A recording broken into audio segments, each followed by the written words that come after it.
मूल कारण है? प्रेस कॉन्फ्रेंस करने का मूल कारण ये दादा कि 8 तारीख को हम लोग लिखित रूप से बंदी करने के लिए गए थे, जिसमें आप देखें कि किस तरह हमारे महिला के ऊपर तो आप देखें किस तरह महिला के ऊपर मतलब मारा जाता है, पीटा जाता है, गोली चलाया जाता है, बम चलाया जाता है, लेकिन अभी तक किसी का गिरफ्तारी नहीं होता है। ये सवाल चिन्ह उठा रहा प्रशासन को भी कि अब सर हम लोग क्या करें इस लोकतंत्र में, इस कानून व्यवस्था में, उसी सरकार में हम लोग क्या नहीं किए दादा बताइए। पिछला 3 फरवरी को घटना आप लोग देखें, राज्य का मुख्यमंत्री संज्ञान में लिए, यहाँ ग्रामीण एसपी आए, घटनास्थल का जांच किए, एक व्यक्ति का गिरफ्तारी हुआ। आप सोचिए उस गोली कांड में वीडियो में आप देखें कितना बड़ा बम चल रहा था, पत्थर चल रहा था, तीरधनुष चल रहा था, गुलेर चल रहा था ऊपर से, फिर भी हम लोग डटे रहे, हम लोग लड़े, हम लोग मुकाबला किए। एक व्यक्ति का उसमें उस गैंग का एक व्यक्ति उमेश महतो का गिरफ्तारी होता है। गिरफ्तारी होने के बाद वो मीडिया में भी और ये जब प्रशासन उसको कस्टडी में लेते हैं तो ये अपना गुनाह को कबूल करते हैं और बोलते हैं कि एलबी सिंह, कुमनाथ सिंह, सतीश महतो, शीतला सिंह, ये तमाम जो गुंडा है वो लोग बोला गया था हमको कि रैयत लोग को यहाँ से खदेड़ दीजिए, ग्रामीण लोग को यहाँ से खदेड़ दीजिए, जो विस्थापित यहाँ से होने वाला उन लोग को खदेड़ दीजिए। और सोचिए दादा कि उस मतलब एफआईआर में सबका एंटीसेप्टिक बेल मिल जाता है। बताइए दादा ये कहाँ का नियम है, कौन सा कानून में लिखा हुआ है? अच्छा बताइए दादा, कहता है कि नहीं घटनास्थल में वो नहीं था। यदि हम किसी मतलब मान लीजिए किसी का हमको हत्या कराना है और हत्या का हम साजिश कर रहे हैं, मान लीजिए किसी को हत्या कराना, अगर हम साजिश कर रहे हैं और वो आदमी तो उनको मार दिया तो क्या हम नहीं फंसेंगे? हमको तो फंसेगा कि नहीं कि पांडव ने जब हत्या कराया।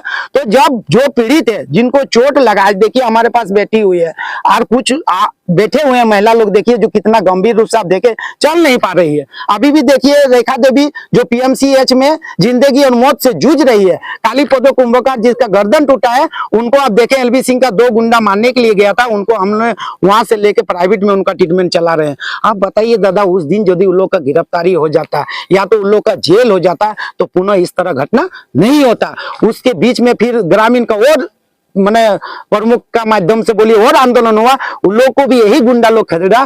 फिर हम लोग 8 फरवरी को इस बार गए, हम लोग के ऊपर फिर इस तरह घटना घटित हुआ। आखिर देखिए मेरे पास पेपर भी है, वो जो 400 पलट जो एफआईआर कॉपी, ये एफआईआर कॉपी है, इसका आप लोग डेट भी देख लीजिए।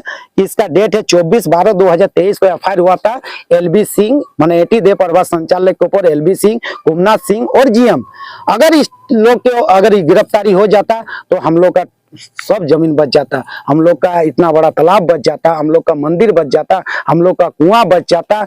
आप सोचिए दादा, ये तो हुआ आपका सीओ साहब जो अधिकारी रूप से पुष्टि किए कि ये रैयत का जमीन है, इसमें भी कुछ नहीं हुआ, उसे के उसे पड़ा हुआ है।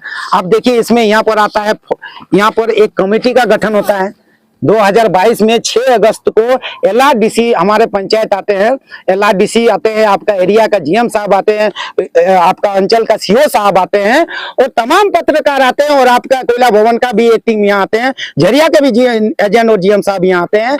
वहाँ कमेटी एक बनता है, उस कमेटी में आप देख सकते हैं किनका किनका नाम है। मैं आप लोग को नाम भी बता रहा हूँ कि उन टाइम मंत्री थे आपका श्री बन्नन गुप्ता, आप जो माननीय मंत्री थे स्वास्थ्य मंत्री, और उसके बाद हम लोग का जो सांसद महोदय जी थे पीएन सिंह, पशुपति नाथ सिंह, और आपका हम लोग का जो विधायक थे इंद्रजीत महतो जी, और जिला भू अर्जन पदाधिकारी भी थे हम लोग का श्रीमती पिंकी देवी जो हम लोग का प्रमुख मैडम है, और मेरा भी उसमें नाम है पांडव रजक।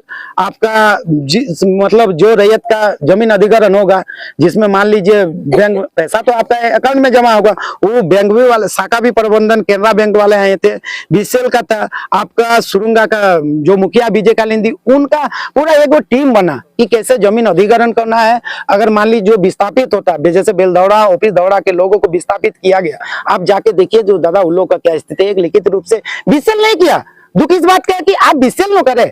आज बताइए बीसीएल का प्रयोजन है यहाँ 70-71 में नस्लाइज हुआ, तब से बीसीएल का कंपनी यहाँ चल रहा है। हमारे गाँव में सीएसआर का एक पोल भी दिखा दीजिए, क्यों नहीं है? ये तो जांच का विषय है। हमारे गाँव में सीएसआर में एक पोल भी नहीं है।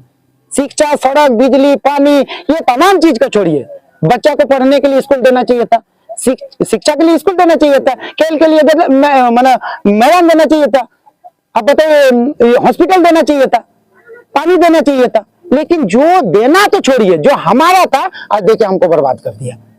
अब बताइए, हम लोग आंदोलन के लिए जाते तो हम लोग के ऊपर लाठी और बम और हथियार बरसाया जा रहा है, और जो बरसा रहा है उसको बोला छूटे कि जाइए मारिए रैयत को, मारिए स्थानीय, मारिए ग्रामीण को। तो कब तक हम लोग मार खाए इस संविधान में भाई? क्या हमारे यहाँ लोकतंत्र है? क्या हम लोग संविधानिक मतलब ई में आते हैं? सुरंगा संविधानिक दायरे में है? भारत का मानचित्र में है? नहीं है। तो ये हम लोग, आप बताइए किसके पास जाए? देखिए वहां फिर हम लोग ने ये भी लिख दिए कि ये है फॉरेस्ट वन विभाग का जमीन, जो 66 एकड़ जमीन है। आप सोचिए दादा, हम अपना एक घर में एक पेड़ लगाएंगे, उस पेड़ को यदि हम काट देंगे तो फॉरेस्ट वाला तुरंत हमको गिरफ्तारी करके जेल भेज देंगे। तो फिर इसका क्यों नहीं गिरफ्तारी? 66 एकड़ मतलब जमीन में आप सोचिए कितना पेड़ पौधा होगा, अनुमान नहीं लगा सकते हैं कि कितना पेड़ पौधा को पूरी तरह बर्बाद कर दिया। आज हम लोग को जानते हैं, बोलना मतलब सांस लेने में दिक्कत हो रही है, मतलब मर रहे हैं जिंदगी और मौत का मतलब जंग लड़ रहे हैं, जैसे लग रहा कहाँ आके फंस गए। हम लोग चाहते हैं कि नहीं हम लोग को विस्थापित कर दें, लेकिन जो रूल आधार नियम है उस आधार से आप विस्थापित कीजिएगा, न गुंडा के माध्यम से विस्थापित कीजिएगा। या तो हम लोग को गुंडा के माध्यम से विस्थापित किया जा रहा है। अब देखिए पहाड़ी में आज फिर ओबीडम मतलब बंद करने के लिए आदमी चढ़ा। इतना बड़ा घटना 8 फरवरी को घटना हुआ, अभी भी एलबी सिंह, कुमनाथ सिंह, शीतला सिंह, जो भी नाम है सब, सतीश महतो, एक का भी गिरफ्तारी नहीं होता। देखिए ओबीडम चालू है, क्यों ओबीडम चालू है भाई? ये सवाल तो बनता है ना। ये सवाल हम लोग किसके पास जाए? हमारे गांव में डीसी मैडम आई, जिला का तमाम एसएसपी साहब आए, सीओ आए, डीसी आए, एसपी आए, सब हमारे गांव में आए, लेकिन मेरा गांव उजड़ता ही जा रहा, उजड़ता ही जा रहा। आज हम लोग बर्बाद होने का कगार में। आप देखिए, अब गोल्डन पहाड़ी को बर्बाद करने का कगार में आ चुका है। इसके बाद चांदपुर, आमटाल, गोलमारा, कुसमाटार, मोकुंदा सब बर्बाद हो जाएगा। क्यों दादा, हम लोग क्यों बर्बाद हुए भाई? क्यों हुए? आज देखिए बीसीएल का घपला देखिए, मैंने वन विभाग का जमीन को छीन ले रहा है, अब रैयत का जमीन छीन ले रहा है।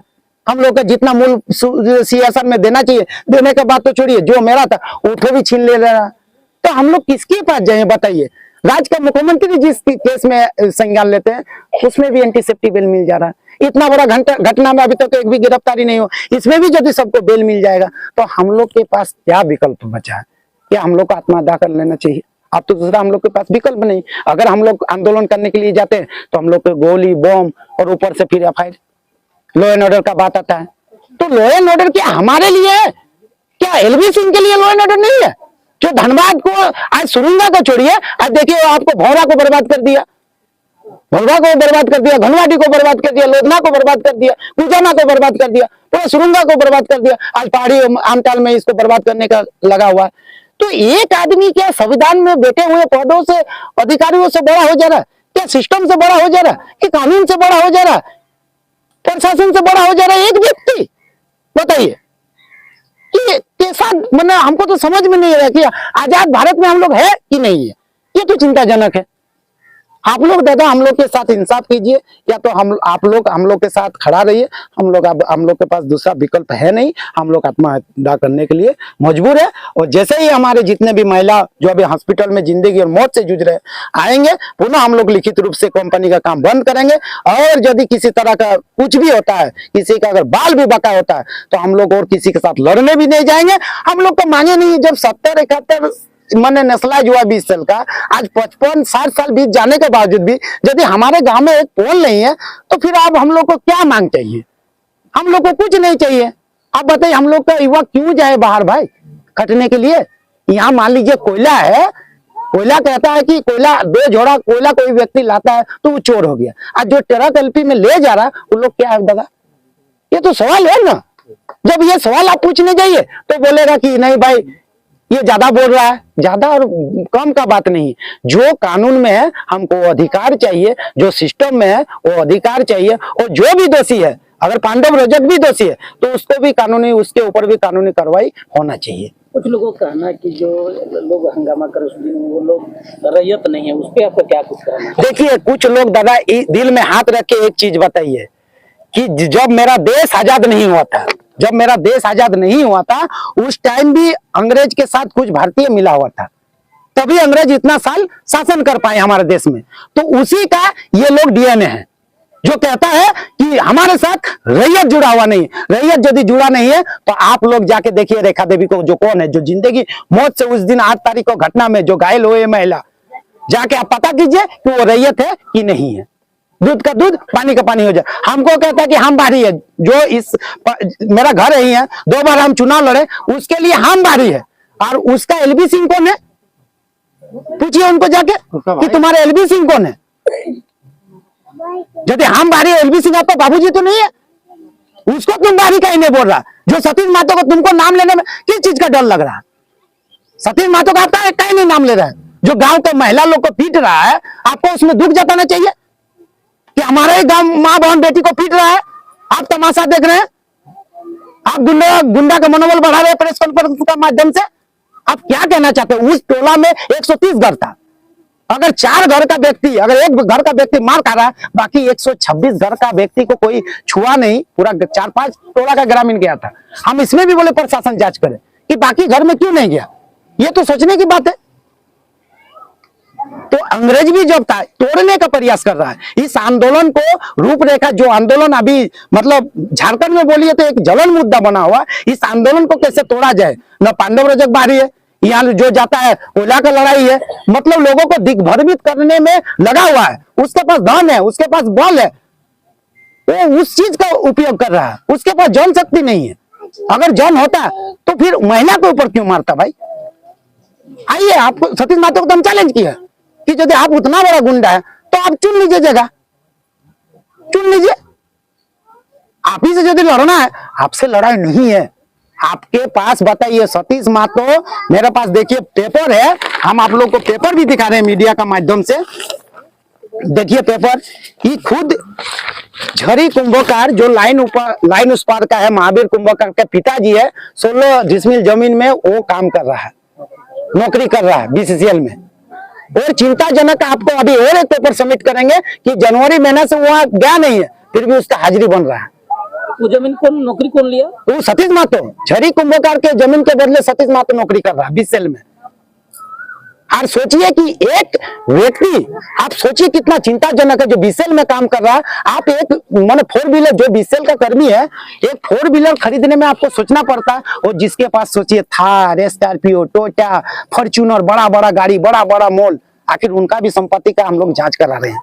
ये तो जांच का विषय है। हम लोग तो कहते हैं कि जांच करे, गांव से बड़ा कोई नहीं हो सकता है। आपका गांव किसमें खुश रहे उसमें। आज सतीश महतो बताइए कितना दिनों से कंपनी से रंगदारी ले रहा है, बच्चा बच्चा को पता है। हम लोग बड़े हो गए तब से सतीश महतो का नाम सुन रहे हैं। हम लोग का लड़ाई सतीश महतो से नहीं है। हम लोग चाहते हैं आप जितना लूटना, जो करना आप कीजिए, लेकिन गांव को बेच के कीजिएगा, गांव को महिला को मार के कीजिएगा। भला भला वाले जनता को 6,000, आप 6,000 छोड़िए, वो तो जांच का विषय। हम लोग तो हमेशा बोलते हैं कि सतीश महतो के यहाँ जो काम करता है, मुर्गा, दारू, गलत चीजों में, गलत संगत में जाके वो अपना मतलब सोचिए, मतलब क्या बोलिएगा, मुंह से अनाप शनाप निकल जाएगा। सोचिए जो क्या कर रहा है, और ये कानून व्यवस्था कहाँ है। ग्रामीणों के साथ मारपीट करने वाले कौन कौन लोग थे? ग्रामीण के साथ देखिए, सामने में महिला है, पूछ लीजिए। जो हम तो वहाँ घटनास्थल, हम तो डीएसपी साहब का पहाड़ी में एक मीटिंग करके हम यहाँ आए थे, तब तो वहां तो घटना घटित हो गया। हम तो वहां जा भी नहीं पाए। हम तो डीएसपी साहब से यहाँ से सूचना की कि सर ऐसा ऐसा घटना हो गया है।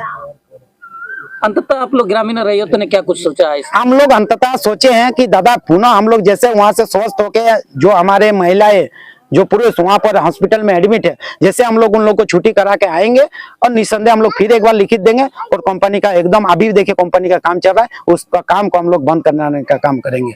अगर नहीं बंद होता तो पुनः हम लोग वहीं से मैंने लौट के आके फिर डीसी कार्यालय में जाके हम लोग के पास और दूसरा विकल्प नहीं है। मैंने हर चीज बोला कि आप देखिए, हम लोग एरिया में भी प्रोग्राम किए, रणधीर वर्मा चौक में भी गए, हम लोग का मैंने क्या बोलते हैं, राज्य का मुख्यमंत्री भी संज्ञान में लिए, हम लोग का कोयला मंत्री आए, उनको भी संज्ञान, हम लोग CMO, PMO, CO, BDO, DC, SSP सबको लिख के हम लोग थक गए। हम लोग के पास दूसरा आत्मदाह करने के दूसरा विकल्प हम लोग के पास नहीं है।